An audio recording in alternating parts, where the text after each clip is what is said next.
Muy buenas tardes, estimadas amigas, amigos y todos quienes nos acompañan en esta calurosa tarde de fin de verano. Estamos aquí para comenzar una cuarta edición de nuestro programa 2/3, una radiografía al proceso constituyente. Desde el momento de la inscripción de las listas, la fragmentación de la oposición emergió como una sombra que agranda cada día más la silueta de la derecha en la próxima Asamblea Constituyente.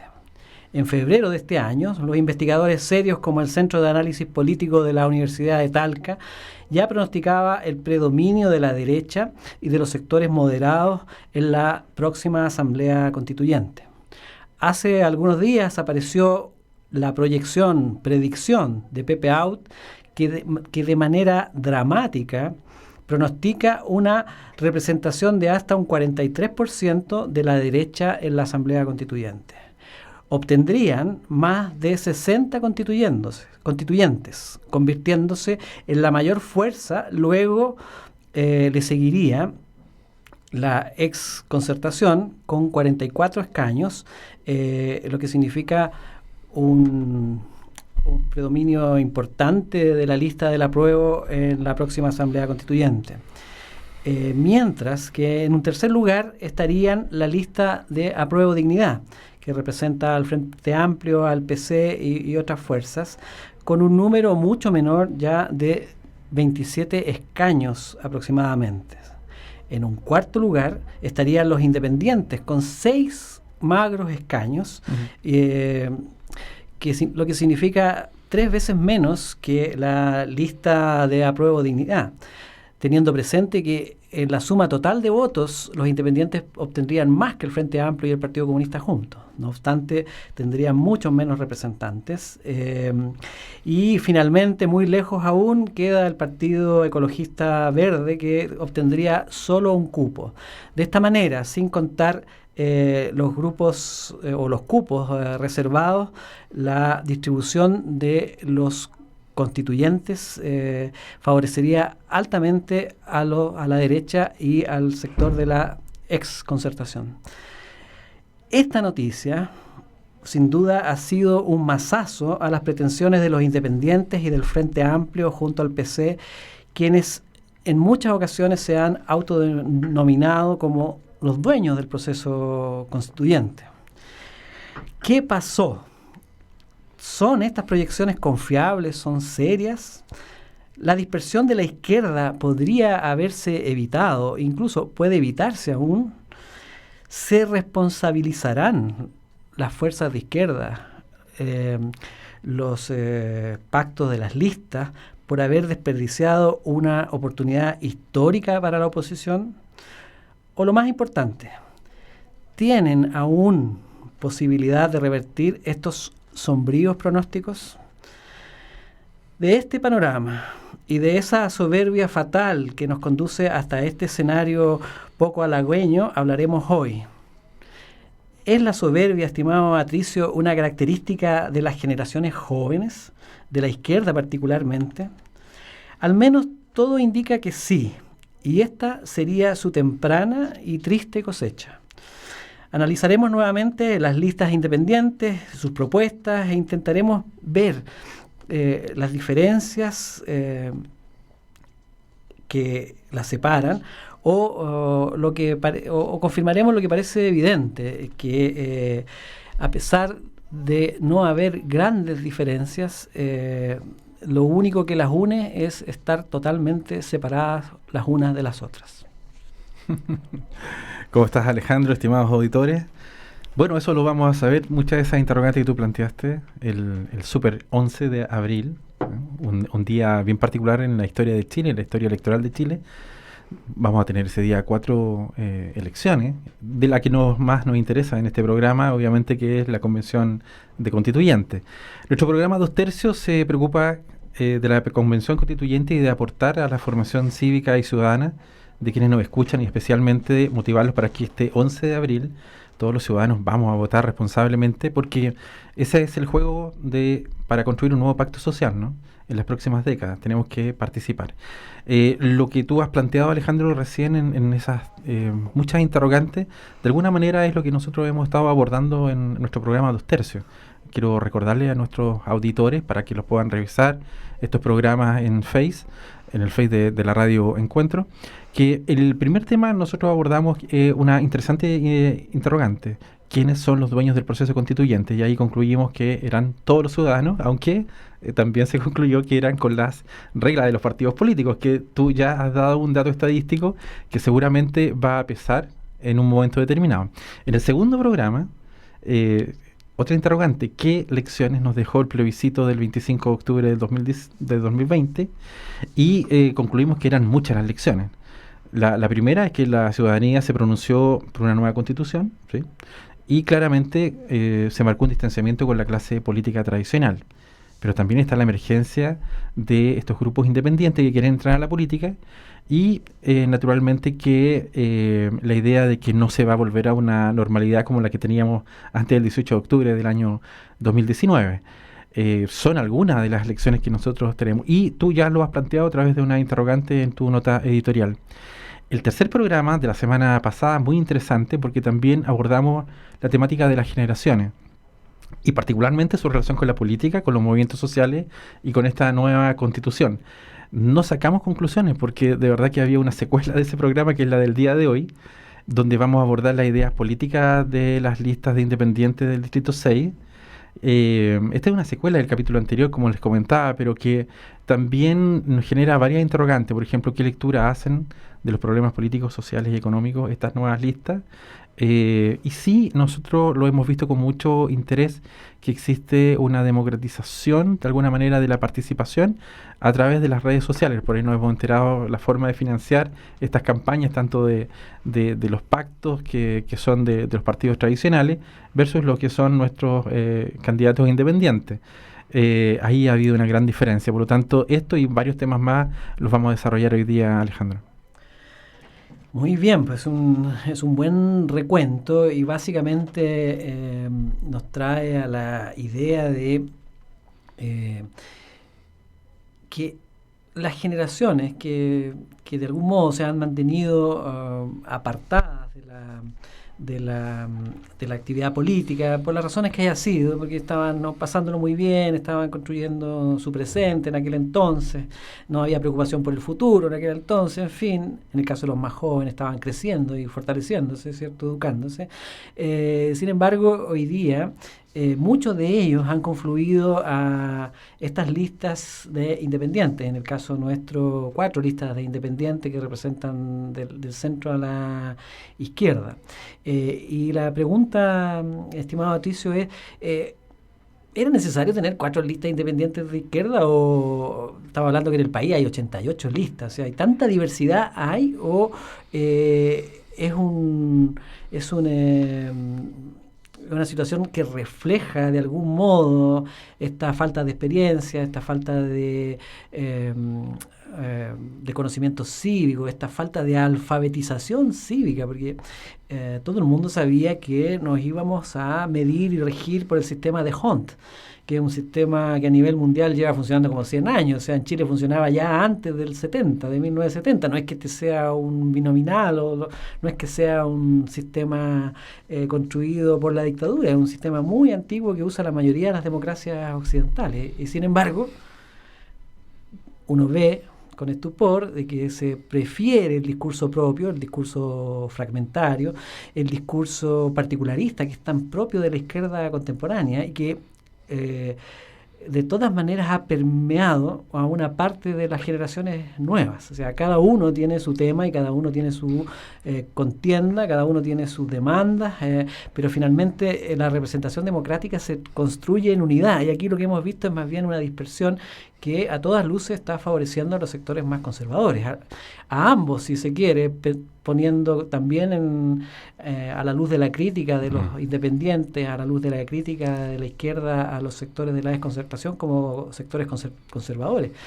No obstante, la representación de ellos parece, a la luz de este sistema y a la luz de las innumerables listas de izquierda, parece ser el resultado inminente y obvio.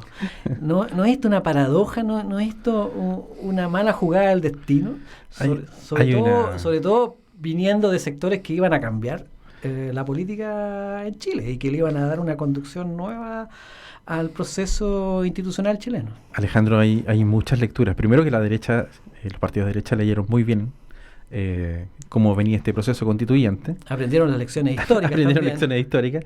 Y en segundo lugar, obedece también esa fragmentación del espectro de la centro-izquierda, obedece precisamente a lo que ocurrió, en mi opinión, al menos, del 18 de octubre del 2019 en adelante. ¿Por qué? Porque cada uno creo que ha asumido un valor o una actitud casi mesiánica en el sentido de que están tratando de buscar soluciones a los grandes problemas de Chile, ¿no? Especialmente una sociedad, quiero recordar eso a nuestros auditores, que en el año 2019 estuvo dispuesta a romperlo todo, incluso el orden social y ese pacto con la élite política de Chile, ¿no? Se generó un gran desequilibrio normativo. Fíjate que tal vez no se ha estudiado mucho sobre estas causas, o se han pasado, ¿no? de largo, pero existen variables y hay muchas variables que pueden ser incluso hasta cuantificables sobre las causas del estallido social y que han quedado, a mi juicio, latentes. Y precisamente cada uno de estos grupos ha intentado tratar de, a través de sus distintas agrupaciones o miradas políticas, tratar de levantar las banderas para ir en ayuda de una sociedad como la nuestra, la chilena, como para solucionar distintos problemas. Yo te pongo, por ejemplo, tres datos. Cuéntanos, ¿qué tan diferentes son las propuestas de las diferentes listas? ¿Justifican la existencia de tantas listas? Aparentemente sí, porque, por ejemplo, mira, si solamente uno abordara tres datos que son, por lo menos hay consenso de que son los más duros respecto de la génesis de este proceso constituyente, vamos a tomar el primero, que tiene que ver con temáticas económicas. Por ejemplo, se sabe que existe una mercantilización excesiva de la vida cotidiana, lo que en una suerte de horizonte subjetivo de que el consumo te hace partícipe de esta economía, de esta sociedad, de cierto grado de la felicidad, ¿cierto? Uh-huh. Pero incluso hay un autor que es Carlos Peña, que se autoproclamó como un intelectual, digamos, más importante y más influyente de acá de Chile, que escribió un libro a raíz de lo ocurrido en Chile, que se llama Lo que el dinero sí puede comprar. Pero eso antes del estallido. Antes del estallido, claro.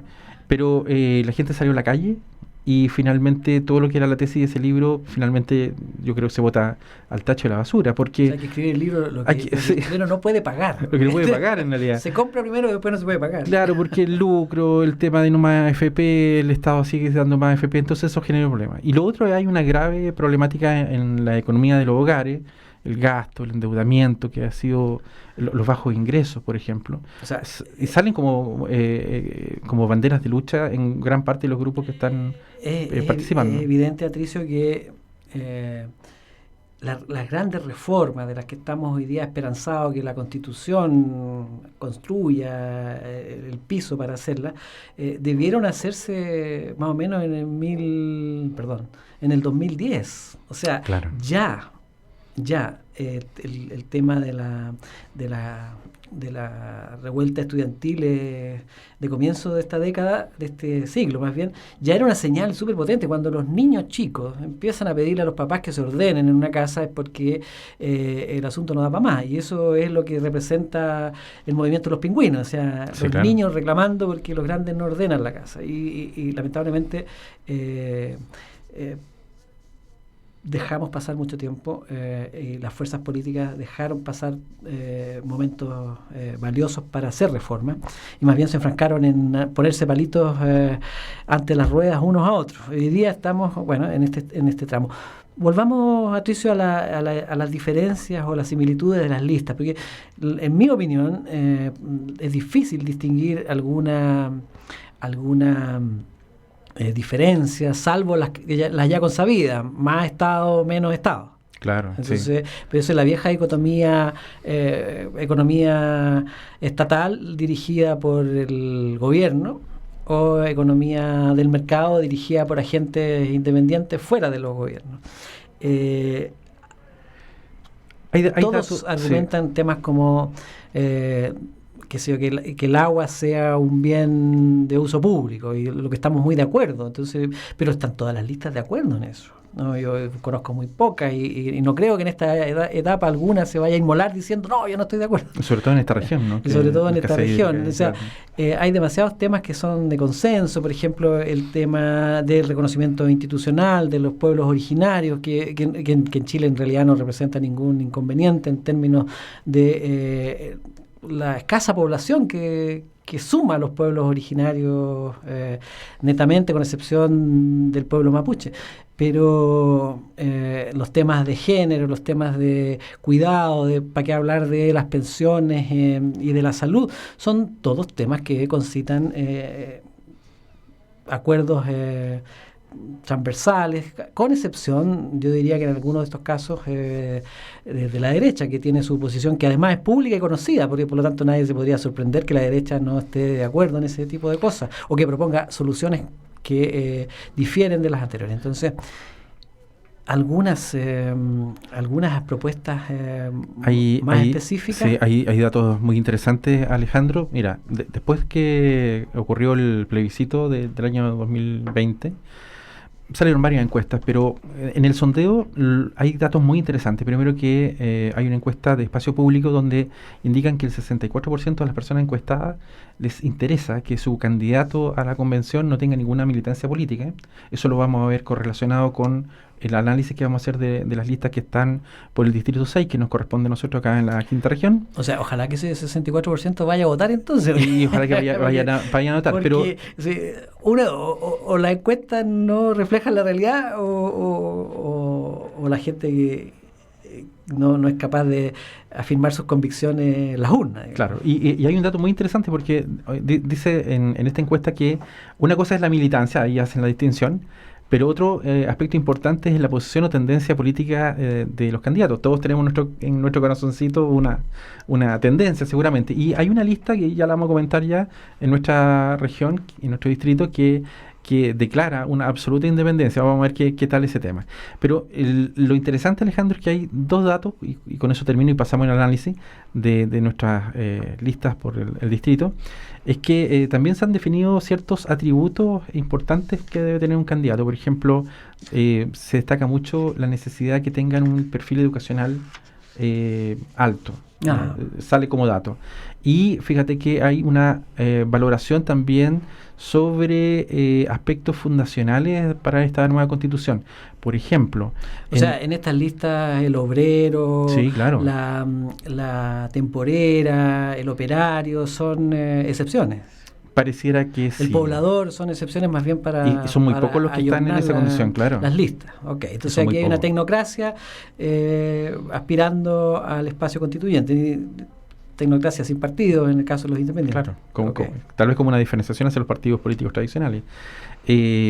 Entre los valores fundacionales que se declaran en esta encuesta, hablan de la igualdad, la dignidad, el respeto y la democracia, que reemplazaron otros valores que estaban vigentes antes del 18 de octubre, como la libertad, la igualdad, el progreso y el orden. Pero aquí viene un tema interesante que tiene que ver con las temáticas claves que se pide que se puedan abordar en esta nueva constitución, que es el aseguramiento de la calidad de la salud, de la educación pública, la regulación de pensiones, la regulación de un sueldo mínimo y el derecho al agua y su no privatización, que es lo que tú habías mencionado. Realizamos una suerte de cuadro comparativo entre las siguientes listas, Alejandro, del Distrito 6. Dame un segundo, solo para nombrarlas, para que no nos perdamos. Entonces, tenemos la lista independiente, movimientos sociales independientes, los independientes por la nueva constitución, más conocidos como los no neutrales, de los cuales ya hablamos aquí, la lista independiente Decisión Ciudadana, también es una lista que... tocamos, y la candidatura de Benjamín Lorca, que es una lista independiente que la destacamos en su minuto porque Benjamín es sanfelipeño, y esas son las listas independientes. Como estamos hablando del espectro de la izquierda, también podemos incluir a la Unión Patriótica, ¿cierto?, como un partido de izquierda, pero es un partido que se reconoce como tal, y finalmente estaría la lista del pueblo, que es la otra lista. Tomamos unas 6 indicadores, 7 indicadores. Primero, el uso de las redes sociales, quiénes lideraban a nivel nacional este tipo de movimiento político, a qué principios adherían, qué valores también, una edad promedio para relacionarlo también con el tema nacional, sí. Las profesiones. Aquí nos vamos a encontrar con mucha sorpresa las notas freak. Igual nos vamos a encontrar con la tía Pikachu, ya lo habíamos comentado. De veras, sí. Y cómo ellos han abordado el tema también de la paridad. Sí. Hay una lista que solamente se desmarca, en vez de tener 8 participantes, tienen 9. Pero en general. Mira, en general, Alejandro, lo que logramos rescatar de la información que ellos tienen disponible es que todos utilizan redes sociales como Facebook, YouTube, Instagram, pero la que más se utiliza, por lo menos de lo que nosotros registramos, son las listas de decisión ciudadana y independientes no neutrales. Ellos utilizan prácticamente todas las plataformas. Todas las plataformas que están. Y respecto de quienes lideran los procesos a nivel nacional, me costó encontrar algún líder destacado en los la lista guaripolas de las listas. Los guaripolas. Yo encontré por lo menos a 2, pero uno en el grupo de Movimiento Social Independiente, que nos suena al oído, que es Luis Messina, el dirigente de No Más FP a nivel nacional. Hay que decir que Movimiento Independiente es una lista que viene a ser una especie de filial, sucursal de agrupaciones como el Colegio de Profesores, No Más FP.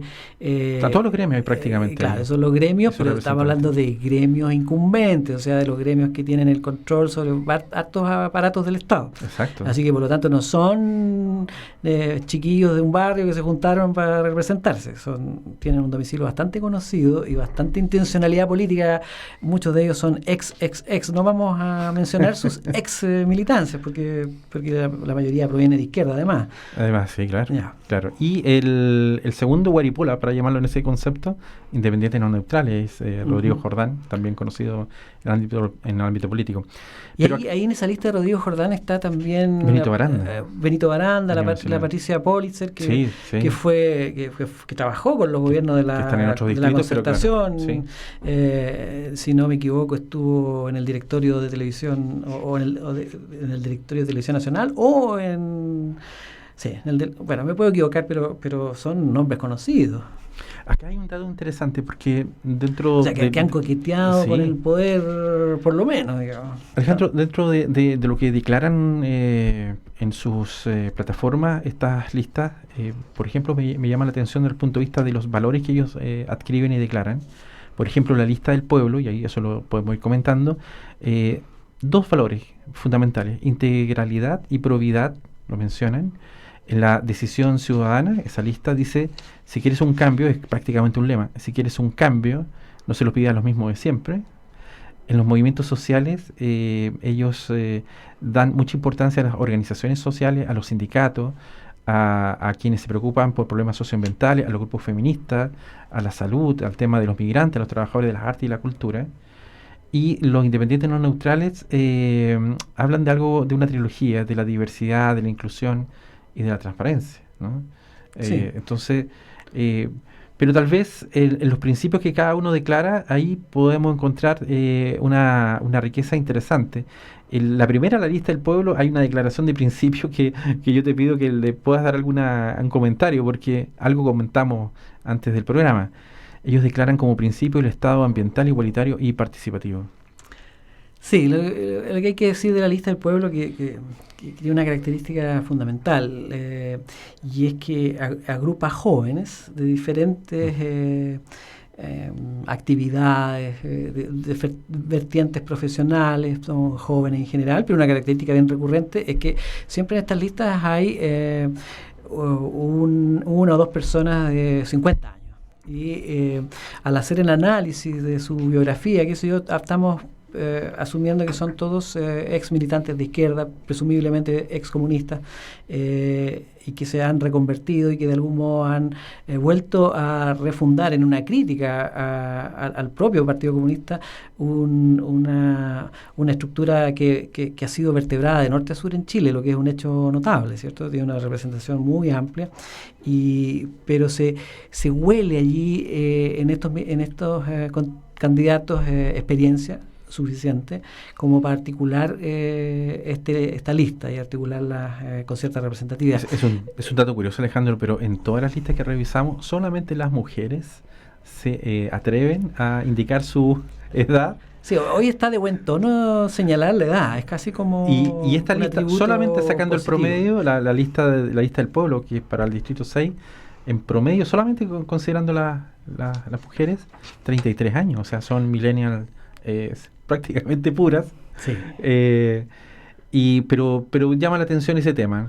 Sí, ahí tenemos en esa lista, por ejemplo, a Valeria Retamales Córdoba, una ex sanfelipeña, se declara como ex sanfelipeña, y una ex andina, que es la Corina Silva Figueroa, que trabajó en una de las escuelas de los Andes hace una década atrás, pero esta lista se sitúa fundamentalmente en Villa Alemana, Quilpué y Limache, la zona más densamente poblada del distrito. Es una lista muy urbana y muy de estructura organizacional urbana. Y esta es una generación de participantes y de candidatos muy, muy ilustrada, porque, mira, dentro de las profesiones que declaran, veterinario, profesor, abogado, un bibliotecólogo, administración de empresas, instructor de lenguaje de señas, administración pública, en fin, se relaciona un poco con la encuesta que yo mencioné hace un rato atrás, que pareciera ser que son personas de un nivel educacional, digamos, relevante, están postulando en estas campañas.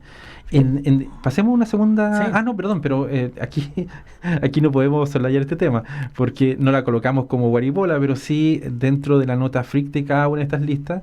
Acá hay dos detalles. Está acá la famosa tía Pikachu, la señora Giovanna Grandón, y en esta lista hay un señor que se llama Cristóbal Andrade, que tiene también un personaje animado que se llama Dino Azulado.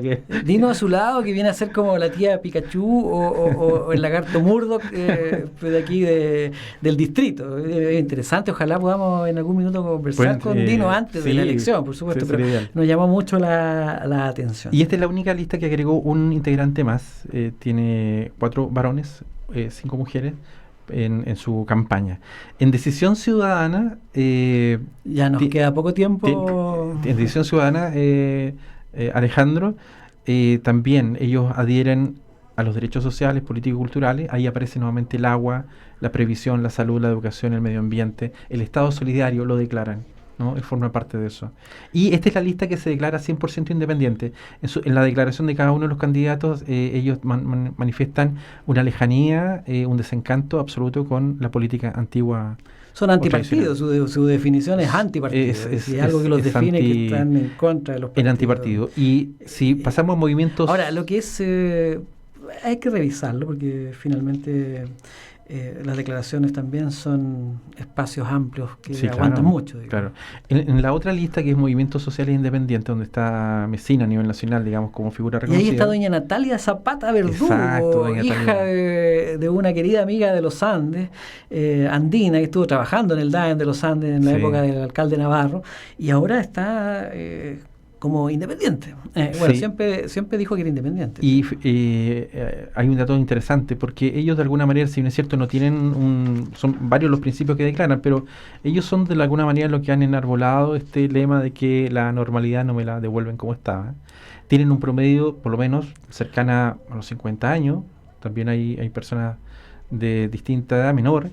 Y aparece acá como dato freak, si lo queremos llamar, una candidata que no es del distrito nuestro, el número 6, sino que del 7, que se llama Tania Madariaga, y se le destaca a ella porque, siendo funcionaria pública, muchos de estos candidatos son funcionarios públicos, obtuvo una de las mayores cantidades de firmas al momento de inscribir su candidatura, 2.500 firmas, lo que a nivel nacional fue muy destacado. Vamos con el último grupo, yo creo que ya se nos acabó el tiempo. Dejamos una tarea para la casa, invitar a nuestros auditores, a nuestros seguidores a que se den el tiempo y es parte del ejercicio democrático obligado, y analicen las listas, vayan a los sitios web, a las páginas de Facebook, escuchen los videos. Es muy interesante escuchar a los candidatos, lo que dicen, lo que piensan. Uno puede hacerse una idea de no solo de lo que declaran formalmente, sino de las ideas que están proyectando. Ahora, lo concreto es que esta diversidad de ideas parece poco probable que puedan representar a ese millón de chilenos que estaba en la plaza o en el sector de la Plaza Italia, porque lo que queda como imagen de octubre es esa gran fotografía que podía asemejar a la unidad. Ahora bien, uno hubiese esperado que esa gran fotografía hubiera convergido en una o dos listas, pero no en una infinidad de listas. Por lo tanto, queda la pregunta abierta. O sea, ese día estábamos todos congregados allí para unirnos o para manifestar nuestras diferencias en conjunto con los otros. Es como la gran duda, elección y pregunta que queda abierta, la dejamos a criterio de ustedes para que reflexionen. Este programa es para reflexionar, este programa es para analizar, no es para hacerle propaganda a nadie en particular, claro, y mucho menos para criticar a alguien en concreto y en particular, es para que reflexionemos. Por eso 2/3 es una radiografía al proceso constituyente, y yo terminaría este programa diciendo que la tarea que tienen estas listas independientes, ya que se dieron el gusto de separarse, es intentar unirse llevando una enorme cantidad de gente a apoyarlas en la elección que viene. Es la única alternativa el antídoto para exorcizar esta sombra enorme que han creado en virtud de darse un gustito que en muchos casos suena a soberbia. Que esté muy bien, nos vemos la próxima semana aquí en la señal que une, Radio Encuentro.